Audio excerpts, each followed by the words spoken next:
What is up, guys, gals, and non-binary pals? My name is Naomi. Welcome to House of Miscellania. Today, I'm coming at you with a WIP and chat. WIP stands for work in progress, and I'm going to chat for about an hour. And while I am talking to you, if you're new to the channel, welcome. Good to hear from you. Good to see you. I hope that you will stick around. And if you are not new, welcome back.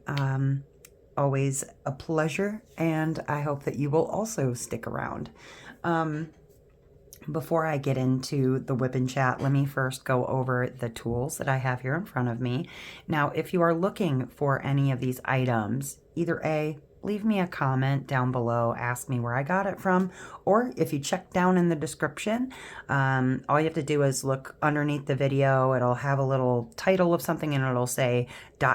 more. If you click that more, it should bring down like a little box, and that box will have all sorts of information in it, including how to get a hold of me, other videos that are very useful to watch if you're new to diamond painting, etc., etc. So you can go and check those out, or like I said, just ask me in the comments. That's what most people do. Anyways, the pen that I am using, this one is from Diamond Pen Pal. This is the Satura pen. It is in their chubby variety, and then this is the bumpy turn. This is my favorite size of pen, and also turn of pen, because this one compared to others is huge and I love it.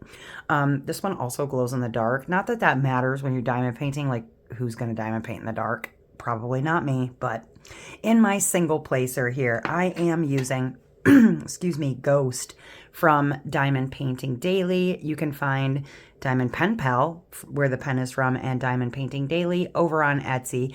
Ghost works like a glue dot. It is a liquid that turns solid. It goes from white to clear when it dries, hence the name Ghost. See, it's a liquid. And yeah, I love this stuff. Can't live without it, but I put it in my single placer. In my multi-placer down here, this putty I will be using is Patsy Putty. This is from her basic line. It is lavender. Love that. Patsy Putty you can find also on Etsy and Facebook. And then I have my little trash tray here. This is made at B&C Creations, also over on the beautiful Etsy site. Excuse me, Facebook. You find B&C Creations over on Facebook. But isn't that beautiful? Oh my gosh. Okay, wait. I gotta take these out of there because I have some trash that I need to get rid of. There we go. Yeah, it's a little trash pot that I've got here. Love it. Put that over there. And then some tweezers also from B&C Creations. Oh my God, they're beautiful. She finished these for the Mary Morales event, and I love them so much. You can find these at B&C Creations on Facebook. And the giant trinket tray that I'm using, also from B&C Creations. And if you look, you see all the stars that are in there. Look at that. Look at it. Matches the pen. It also has stars in it. I love it. It wasn't made to match the pen. It just happens to match the pen. Love that anyways. Okay, put some things in there. Get that out of my way for a moment. And the tray that I'm going to be using, this is from Ephemera 3D. Kind of hard to read it. Ephemera 3D over on Etsy. This is the Deep 6. Love their trays. And then the release papers that I'm using here, these are actually from the Mary Morales event, but as that's just finishing and I'm almost done with this diamond painting, I figured why not keep using them. These are from Crafts with Crashly, and I have a discount code if you're interested over at Crafts with Crashly if you want to pick up your own release papers. She's got licensed release papers from all different kinds of artists, but I've got a whole collection of Morales ones because why wouldn't I, right? Also one from Chrisabug, Slumber Venus. Oh my gosh. These are in two different sizes actually. Three different sizes. This is a 4x2.5, and then these are 4x4s. These are 3x3s. But I love them. I've got a whole set. that I use for various things. But anyways, so do tell me how your day is going. What's your week been? Oh, before I go on, at the end, I will be drawing a tarot card as our thought for the week. But since I don't need these right now, I'm going to get these out of the way just for the moment. And I'm going to take a little quick drink because I need something to drink and wet my whistle. But yeah, do tell. How has your week been? What you been up to? I lose track of just everything in general from week to week. And so I usually make like a little note to myself, like, hey, you know, this is what I've been doing all week. Because otherwise, I don't know. It all blends together. I don't know if it's the same for you guys, but it's like if I don't keep some sort of a diary. What did I just do with that cap? Well, whatever. I'll put those over there for now. They're very sharp. I don't want to lose the cap. I'll find it later. I'm sure it's around. Oh, I just found it. I lose track of what in the heck is going on. I think a lot of that is just because unless there's some like really important event going on in my life, I just don't tend to keep good track of things. And so, yeah, honestly, I've got to get better about writing a little note to myself of what happened during the week, because otherwise, yeah, it's just all gone. I hope I'm not shaking the crap out of you right now. That tends to happen when I get my putty. But yeah, also, I feel like I'm kind of brain fried with the event having just ended and, you know, all of that. Well, I mean, it's ended, but I haven't given away the grand prizes yet, so I've still got like one big thing left to do. I'm both kind of just like happy and sad.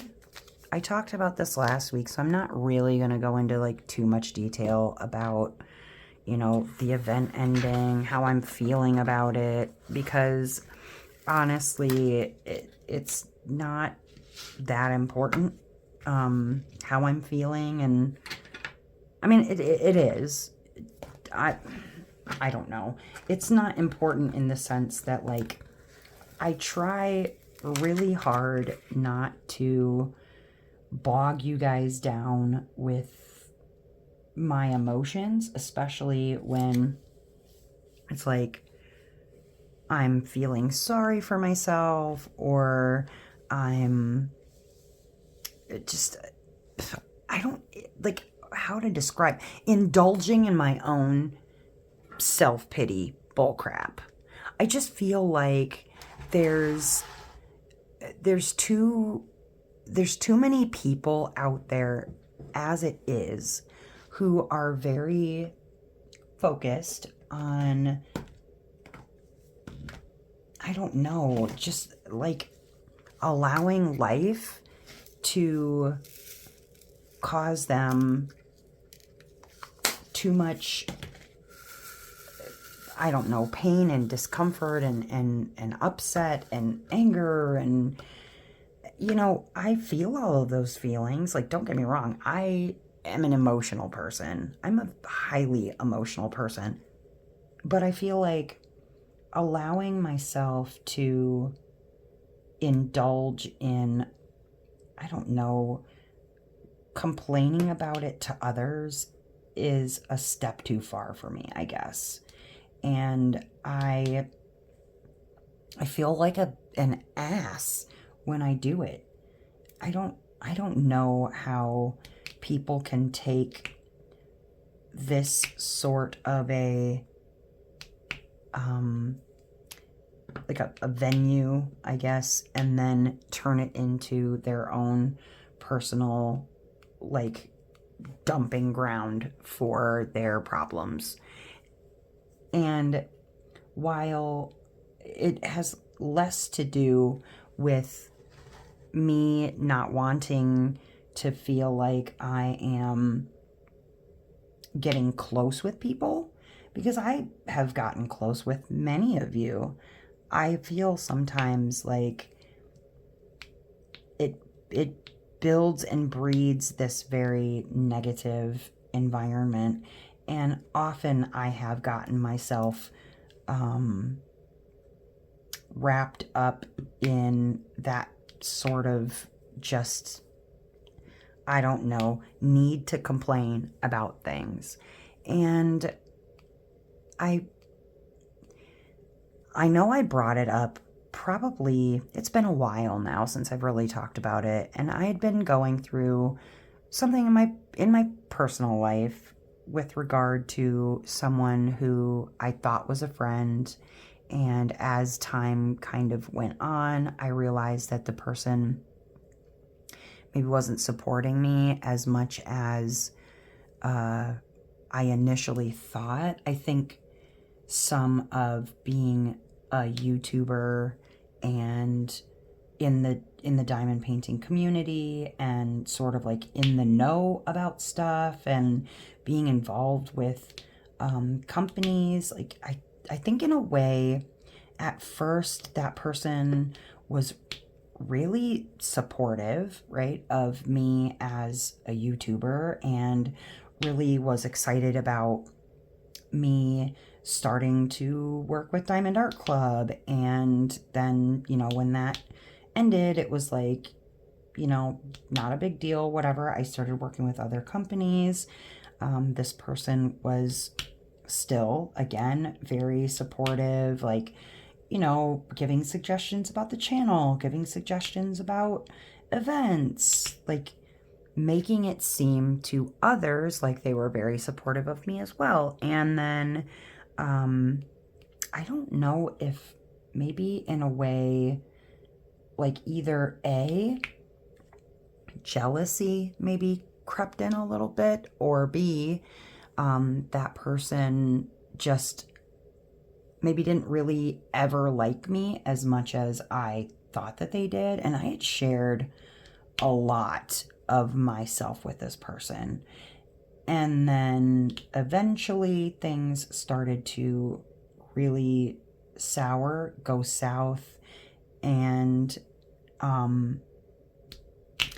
then I just, I don't know. The reason that I bring that up, what was my point? My point was that I hold people at arm's length, I think, a little bit now because of it.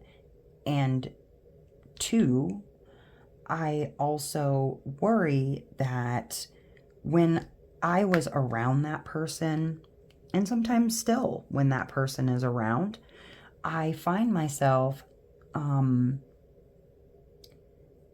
like they tend to have a lot of negative things to say about others. And I think sometimes, I don't know if it's just like the mood gets really like negative, or if it's because like there's this need in me to feel like I'm accepted and fitting in. And so I join in, but like, I don't know. It's like time and time and time again, I find myself bitching about stupid crap. And it's like, I don't want to be that. I don't want to be that. And as much as it is fun sometimes to spill tea and talk about drama and whatever in a small group, I don't do that here on YouTube. Like, I just don't. I have lots of opinions, and I have lots of things to say about other YouTubers or other people or politics or religion or whatever. Like, but it isn't, I can share those things with people that I'm closer to, but like in the general populace of things, like on video, I don't feel like I don't need to let my ass show like that, And so when I'm around certain people, sometimes I find it harder to like keep that in because others are talking about it or complaining or whatever. And then, I don't know, I find myself joining in. And it's like I'm really working hard to try and keep it positive. And while I've told you before, I don't believe in like New Year's resolutions or whatever, or this like new year, new me. You're always who you are at the core of you. But I feel like at the core of me, I'm kind and that I'd like to be kind. And so I am trying to make it a point to keep the year a little bit lighter, a little bit fluffier. Now, that is not to say that I'm going to be fake, that I'm going to mask my true opinions on some things, but I'm also not trying to get into drama, just generally. I got burned really badly with a person that I thought was my friend, and while that person is still around, in the scheme of things, they're still around, I don't feel like I need to complain and make that part of the conversation. Sorry, Beans is in here. I may need to let him out of the room. One moment. Sorry if he shook the whole planet because he just jumped down off the bed. Yeah, I don't know. I just don't feel the need to burden the world with my problems, and I don't feel like I need to add more negative into it. And so I'm trying to make it a point to be a little less of a negative Nancy, generally, if I can. I'm trying. I don't always succeed. I don't. And I don't want to come off as fake. Like, that's just the last thing that I need. I don't want to be one of those people who there are plenty out there in the world at large and in our community who will pretend to be very, very, very, very sweet and nice people who, would seem like, oh, they're so nice. And then you find out that all they do is just trash talk people behind their back. Listen, I'm not going to lie to you. I trash talk just like anybody else does. I am not a perfect person. I am not a perfectly kind person. I think generally I'm a kind person. And I don't say things I don't feel like out of cruelty. Like, I might say something that I believe is true. And sometimes those things might not be the most pleasant about people. But I'm certainly not just sitting in for the hell of it, just trash talking people. I feel like you reap what you sow. And if I'm gonna sit around and trash talk people and make a fool of myself, basically, then I have absolutely no right to expect others not to do the same of me and to talk crap about me. So I try really hard not to just outright slander people or whatever. I may say things that I think or that I feel about people, but I'm, for the most part, I'm not just saying cruel crap just to say cruel crap about people. Like, I genuinely want the best for humans on the planet, even if I don't like them. There are plenty of people in the world that I don't care for, but that doesn't mean that I wish harm on those people or ill for them. Like, I don't relish hearing about horrible things happening to them. Now, do I wonder sometimes, maybe that's a little karma happening up there? But karma is a spectator sport, so I will enjoy watching when karma reaches somebody and slaps them around, but I am certainly not going to go out of my way to dance on, somebody's grave, so to speak. But I don't even know what the hell I'm talking about anymore. All of that to say that I'm I'm really trying to, I don't know, keep this a space where people can, one, feel free to say what's on your mind and to, speak freely and openly, and to not be scared of retribution or reproach, but at the same time, like, we don't just need to be shit talking each other, right? Like, there's enough of that in the world. I feel like, yes, we should say what we think, but I've said it before. There's a huge difference between honesty and then brutal honesty. Like, you don't have to be brutal. You just be honest, right? I don't know. Anyways,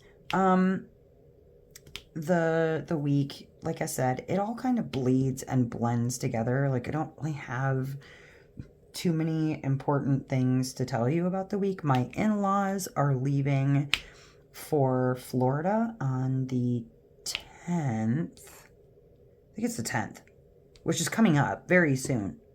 And then my son and my son's significant other, apparently they are going to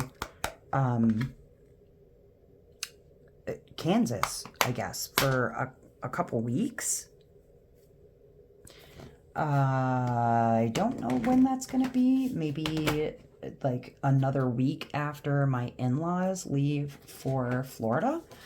But I guess. And so Jade, our other house guest that we have right now, my son's friend, who's also been more or less a house guest here multiple times and for long periods of time, has stayed with us, is going to be left behind, I guess. And so, one, like, I don't care. It's not a big deal, but I was just like, okay, you're gonna plan a trip away from the house and leave Jade here for 2 weeks or whatever? Alrighty then. But Kansas is where my son's significant other is from. And so, yeah, they're going to go, I guess, and see my son's significant other's father while they are in Kansas, because he still lives there. And then I don't know what else the plan is, like if they're just going there to visit with his dad, or if they're friends that maybe Ace wants to see while he's there. I don't know. In fact, we only actually heard about Ace and Ray deciding to go to Kansas when my mother-in-law brought it up. I was like, so you're going to Kansas? Like, what? Oh yeah, didn't we tell you? No. I mean, granted, like, fine, go, have fun, not a big deal. Just would have been good to know that it was happening, is all. I mean, it is, like, they're adults. I don't care what you do, but it's good to know that, we're going to have the house not to ourselves, technically, because Jade is here, but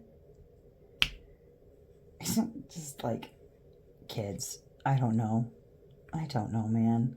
I was not prepared to have adult children, I don't think. I was always ready for kids, but not to have adult kids.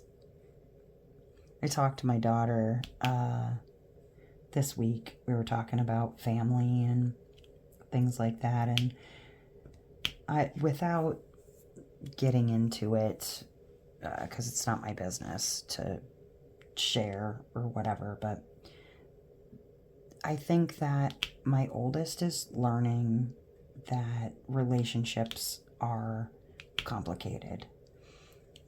She and her boyfriend, Arturo, they've been together as long as I've been sober, which I went into rehab in 2019 in July, and they started dating, I feel like, in May of that year, so right before I went into rehab.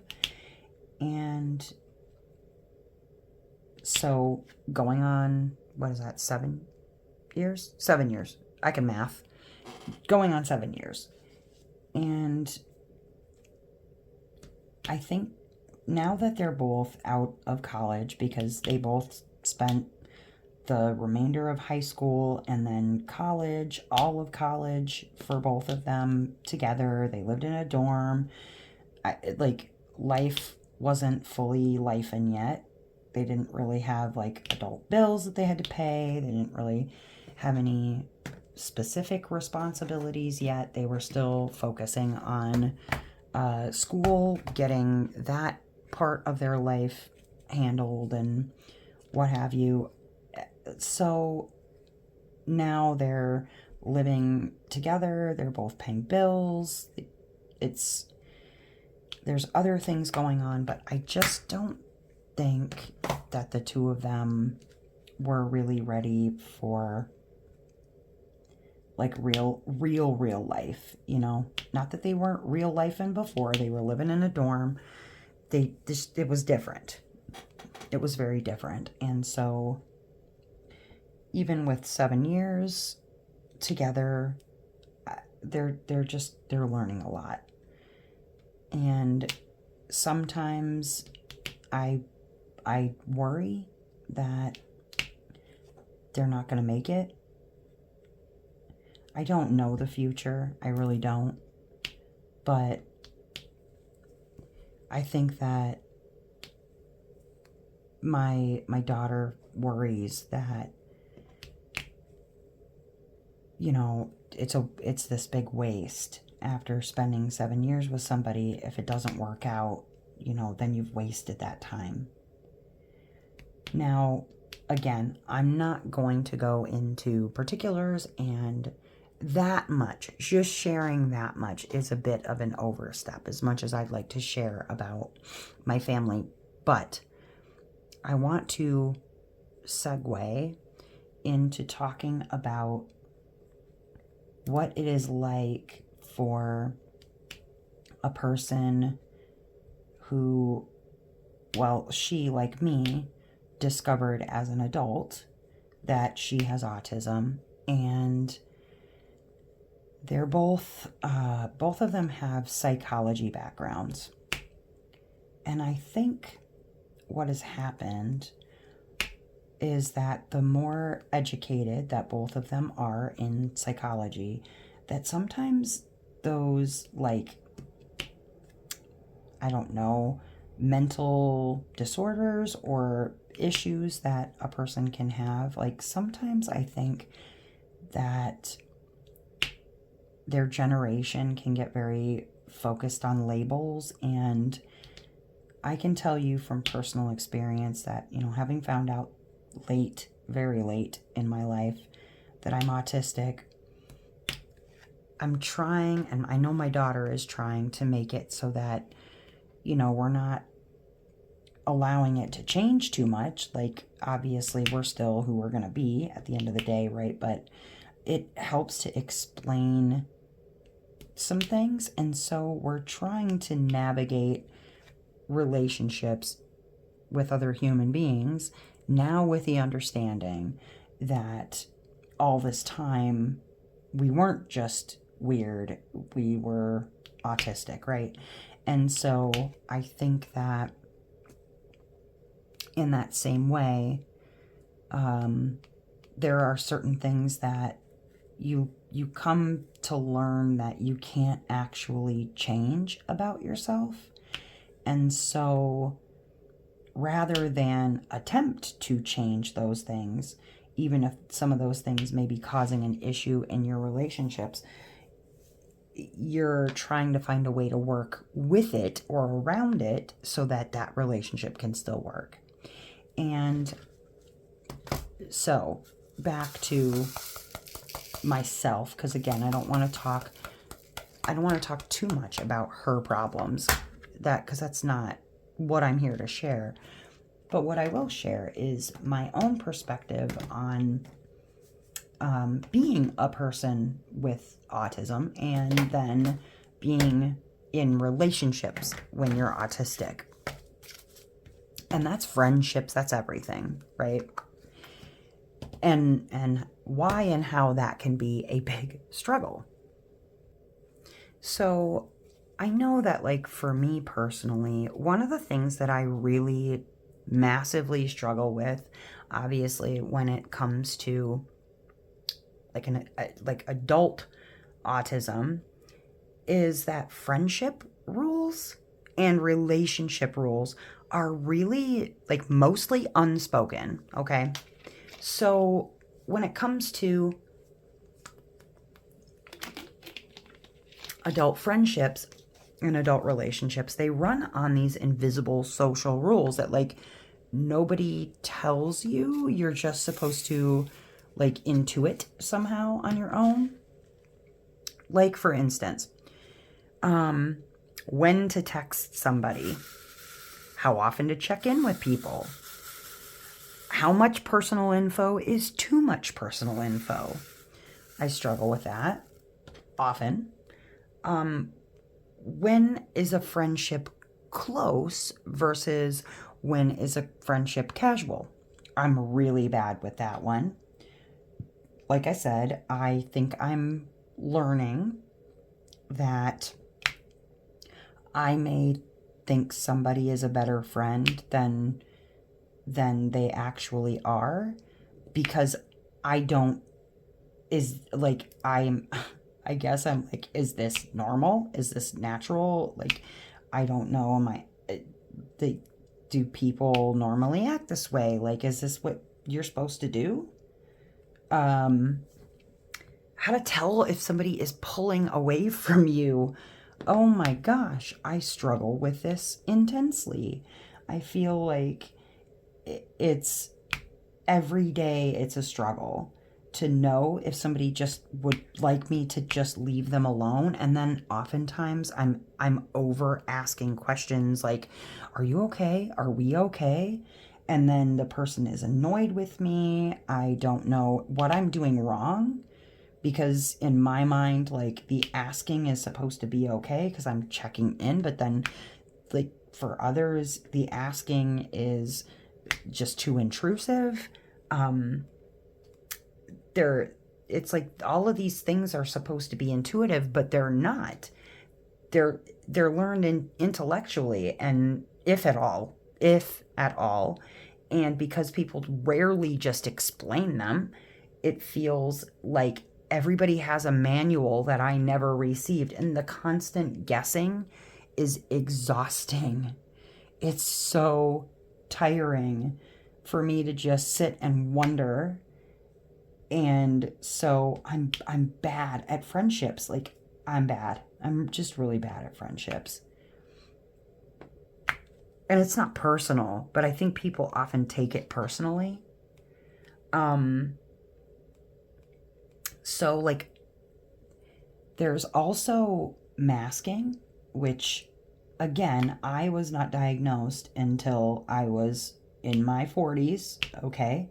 I just turned 45, and I was only diagnosed last year at the beginning of the year, okay? So, or was it, no, maybe it was the end of 2024? Either way, doesn't matter. A lot of my freaking life, I've been masking. This includes masking or suppressing stims. For those who don't know, like, stimming or stimulating, it's something that is done to self-regulate emotion. A lot of people stim in different ways. Sometimes it's like hand flapping, sometimes it's flapping a book. For me, oddly enough, I find myself singing or making up songs to things. Or you'll see I talk with my hands all the time, but I think the hand movement, like, really helps me out. Monitoring my tone and my facial expressions, or other people's tone or facial expressions. Sometimes I feel like I have to force eye contact with people, otherwise they don't think that I'm paying attention to them. And so then I find I'm like wondering now, am I staring?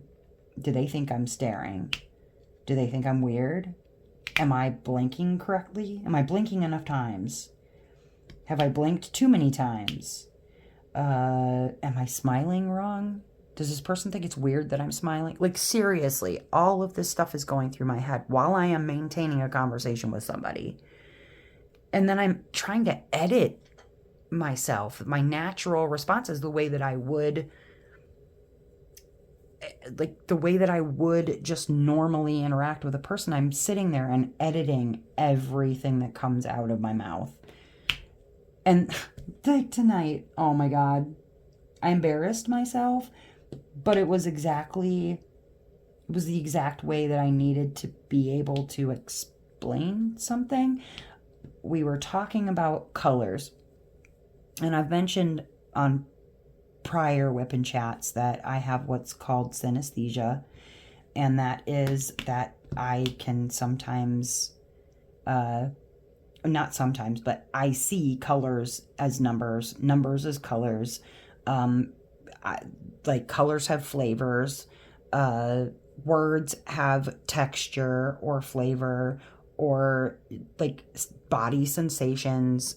If you want to know more about synesthesia, you can look it up. Otherwise, if you search in my video history and you type in synesthesia, you'll find my WIP and chat about synesthesia. And so, where was I going with that? Oh, I was describing something. It was these two colors that were together, and I was trying to explain why the two colors might not work well together, and I described it as like I went through a whole story about when you get really sick and you end up vomiting a lot and you break blood vessels in your eye, and you know, like when you mix that color and this color, it's and I was kind of like, afterward I went like, wow, now they probably think I'm really weird because I just explained these two colors being together like when you break blood vessels in your eye. And I, like, afterward, I just laughed. Like, I spent a good while laughing about it afterward. But when it was going on, it just seemed like the normal way to try to explain it because that's what I saw. That's what I, that's what I experienced. It's like, but after the fact, I spent a good, I would say 25 minutes in just sort of sheer embarrassment and like overthinking and like being critical of myself. And so honestly, it burns energy so fast to live like that, right? And starting a friendship already takes effort, but maintaining one while masking is like, it leads to serious burnout. It leads to serious like withdrawing from people, not withdrawing like, like withdrawal, but pulling away from people or disappearing entirely, not because you don't care, but because you're just depleted. And then the silence gets misread as disinterest. And so when you're in a relationship with someone, even if you've been in a relationship with them for 7 years, 20 years, sometimes I think that the other person can believe that you are disinterested because you are quiet or because you are recharging. And Aurora is trying to, just like I have been, is trying to learn how to maintenance living with autism now that we understand that's what it is, and then not being treated or assisted or whatever our whole lives so far.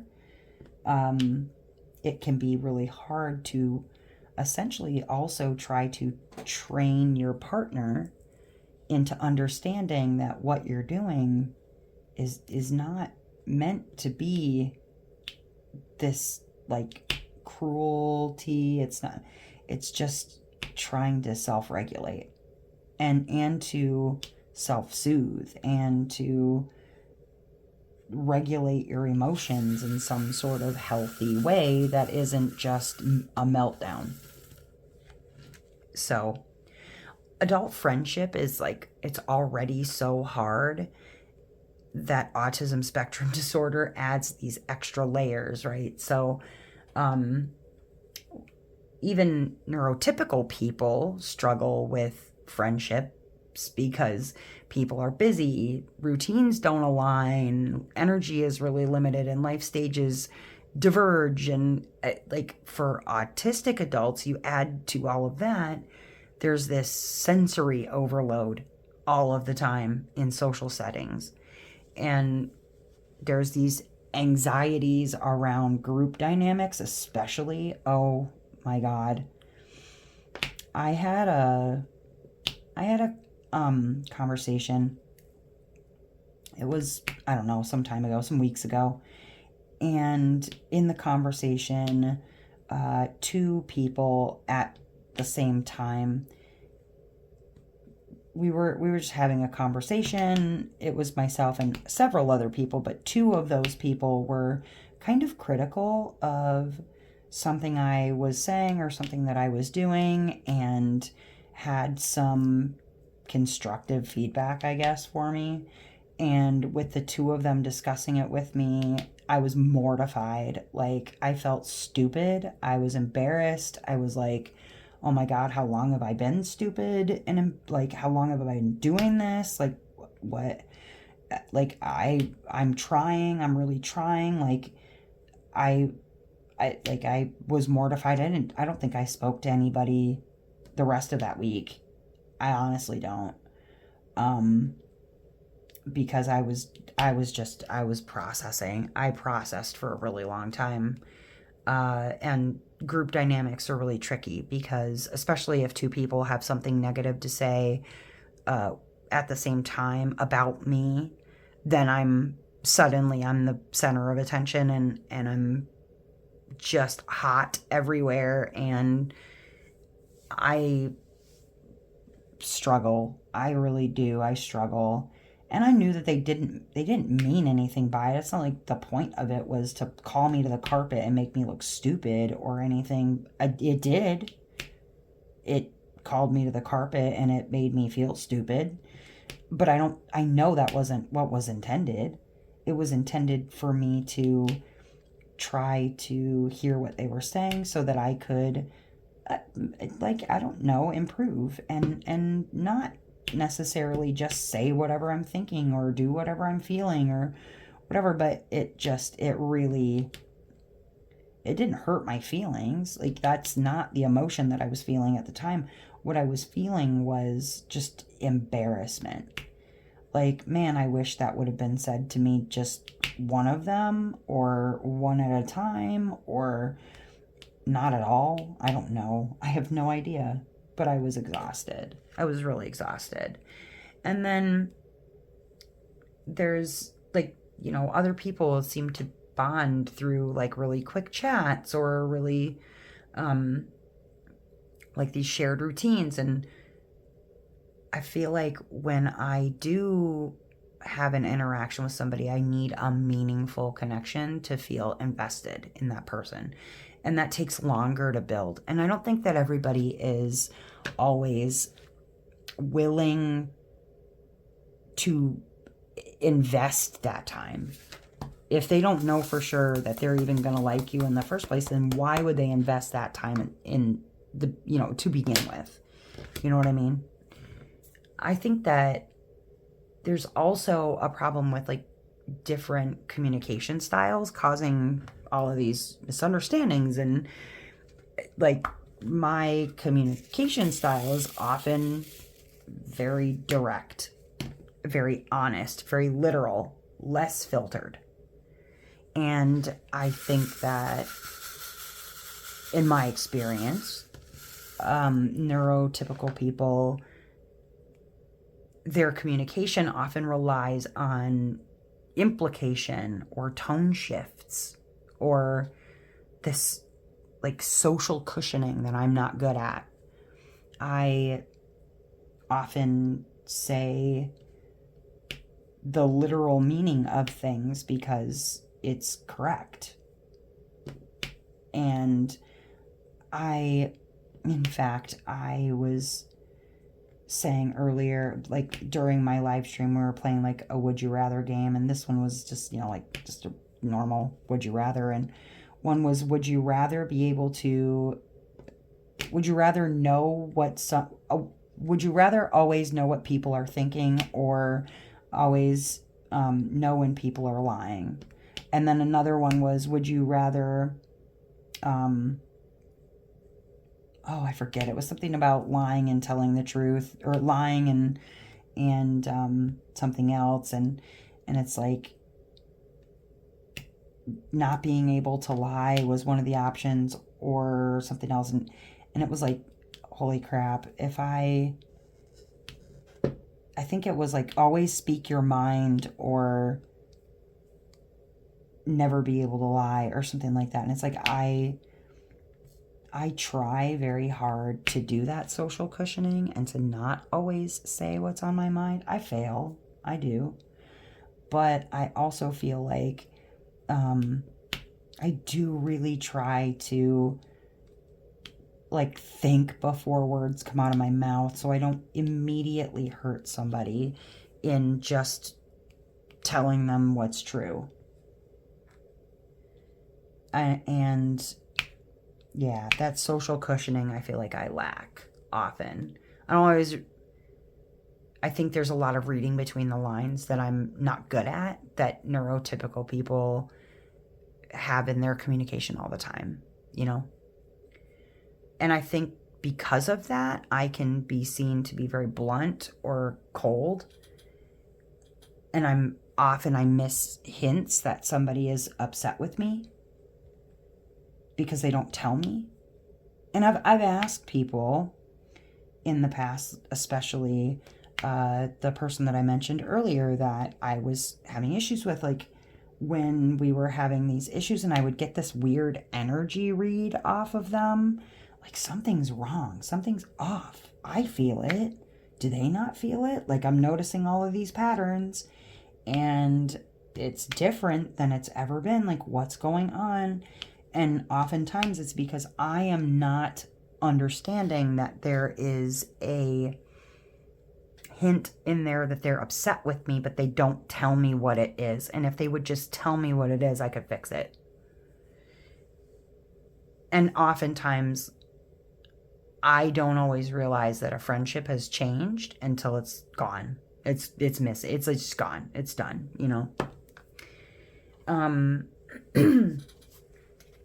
And so I feel like initiating is hard and rejection hits deeper for some reason. Like, especially when it comes to starting a friendship, which requires approaching people, which I don't have issues with approaching people or like initiating plans. I don't tolerate uncertainty very well. Like I need to know when things are happening. And if you say you're going to be somewhere, to be there. Like I need that structure. And so the uncertainty of new friendship really throws me off. I don't like the what ifs games, and I don't like the what if this doesn't work out? What if they hate me? What if I hate them? Like what if we have nothing in common? It's just, there's just so many unknowns, And so I think that's probably why I also was talking about earlier that, when asked, would you rather have a lot of friends whom, you associate with infrequently, or only one best friend for the rest of your life? And it's like I said earlier, like, no offense to any of you, but I would take one Dustin over 20 of you guys any day because he's my best friend. And there's no offense meant by that, but he understands me. He's been with me for 20 years now. Like, he's the best friend that I have. I can't even imagine trying to build a friendship like that again. And I think that's where Aurora is really struggling, because she's been with Arturo for 7 years now. And to try to rebuild that is terrifying. I get it. Because it means investing and playing the games all over again. It sounds exhausting. And so when you have to risk rejection, especially because I know I have been bullied, I've been excluded, and I've had a lot of social trauma. Like, rejection isn't just disappointing. It can feel like this confirmation of all of these long-held fears. And that makes future attempts like even harder and harder and harder and harder every time. It's why we like tend to just not have friends after a certain point, because I don't want to be hurt over and over and over again because somebody doesn't understand what I mean, or often sees my intentions as harmful when I mean exactly the opposite of that. I think because there's a lot of maintenance involved, and there's this like maintenance requiring executive function and emotional labor and like remembering birthdays and responding soon enough and planning ahead and balancing and that give and take, tracking changes over time. It's like there's a lot that requires executive function in there. And that can be a challenge for autistic adults. Caring deeply doesn't always translate into consistent outward behavior, and others might not see the internal effort going on. Masking is a big part of that. And so, yeah, it's hard. It's hard. And then authenticity can feel really risky. Like, there's always this painful question when it comes to being myself. Like, I have to ask, like, if I'm myself, will I be too much or not enough? And after years of being told to tone it down or try harder, authenticity can feel really dangerous. Really dangerous. But masking forever isn't sustainable either. And this like push-pull makes forming lasting relationships and lasting friendships feel unsafe, even when loneliness is like always present. And it's like struggling, that struggle, I have to remind myself constantly, is not a character flaw. It's a mismatch between how you naturally connect and how society expects connection to look. And I think that autistic adults thrive in friendships and relationships that are like low pressure, when we have interests in common, obviously. And I don't just mean interests in common, I mean like obsessions kind of in common. Like, the people who are the most like jacked about diamond painting, because that's like my personal interest obviously right now, like a dude, I could talk about diamond painting, and I do, hours and hours and hours and hours a day. How to do it, when to do it, different ways to do it, things I like about it, things I don't like about it. If you can jive with my special interests, yo, I can talk for hours. Love that. Love that. But then also, like, I thrive in friendships and relationships that are honest and explicit. Not implicit, explicit. I need to know exactly. And then somebody who's a little bit more flexible about communication, like they can handle that kind of honest and explicit relationship. And then people who can accept long gaps of not talking without guilt. Like, I want to be able to have a person where even if I don't talk to you for 3 months, that there's not guilt about that, that I'm not given a hard time or like, well, I can see I really matter to you. Haven't talked to me in 3 months. Thanks. Okay, but says that and means it. Not somebody who says that jokingly. I do understand that people say that and they don't actually like mean anything by it. I can take jokes most of the time. But I do sometimes ask myself, like, oh shit, did they really mean that? But that's just the way it is. That questioning, that's just how it is sometimes. But also, those friendships do exist, but they're often like outside mainstream social scripts. You know what I mean? And so I try to remind Aurora and myself, honestly, and my son, you're not broken.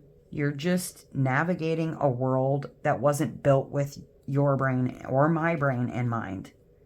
And it's hard. It's hard. And it's okay that it's hard. And it's okay that you struggle. And it's okay that you're learning. And if you are going through any of this or you're struggling, it's okay that it's hard. Okay? I give you permission to be a little bit exhausted, a lot bit exhausted by that. Anyway, all of that to say that autistic adult relationships are hard. And I'm here for you.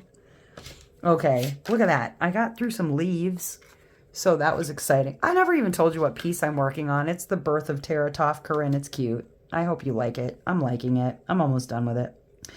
All right, you guys, let me grab my tarot cards here. Let's read our thought for the week so that we can call it an evening.